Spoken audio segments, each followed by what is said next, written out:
சிம்பிளிஃபிகேஷன்ல இந்த question ப்ரீவியஸா banking எக்ஸாம்ல கேட்டிருக்காங்க. அதாவது 12 power -2 whole power +2 divided by 12 power +2 whole power -2 equal to என்ன வரும் கேக்குறாங்க. ஸோ சிம்பிளிஃபிகேஷன்ல இந்த மாடல் சம் என்னோட எப்படி குயிக்கா சால்வ் பண்ணுறது பார்க்கலாம். அதற்கு முன்னாடி நம்முடைய அகாடமியில 2026ஆம் ஆண்டு வரக்கூடிய ஆர்ஆர்பி மற்றும் எஸ்எஸ்சி எக்ஸாமுக்கான எஸ்பெஷலி மேக்ஸ் அண்ட் ரீசனிங்ல தனியாக online live classes and test based start இருக்கு. ஸோ கிளாஸஸ் பத்தி வேற ஏதாவது டீட்டெயில் வேணும்னா மேலே இருக்கிற நம்பருக்கு கான்டெக்ட் பண்ணுங்க. கொஸ்டின்ல 12 பவர் -2 ஹோல் பவர் 2 இருக்கு. ஸோ இந்த மாதிரி இருந்துச்சுன்னா 12 மேல பவர்ல பாருங்க -2 இங்க +2 இது அப்படியே பெருக்கணும். 2 × 2 4. ஸோ முன்னாடி மைனஸ் இருக்குது, அப்போ -4 வரும். வகுத்தல் அதே மாதிரி கீழே அதே மாதிரி தான் 12 பவர் இங்கேயும் பெருக்கிக்கணும். 2 × 2 4 முன்னாடி இருக்குது மைனஸ் இருக்குது சீக்வல் டு.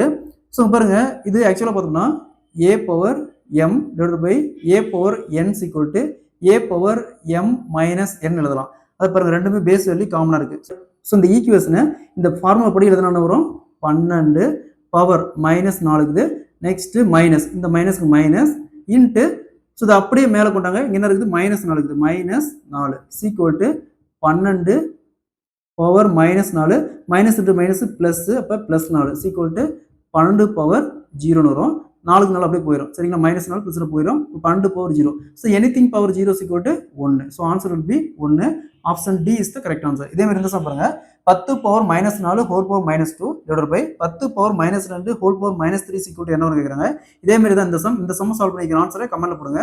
இந்த சம் ப்ரீவியஸா ஆர்ஆர்பி எக்ஸாம்ல கேட்டிருக்காங்க.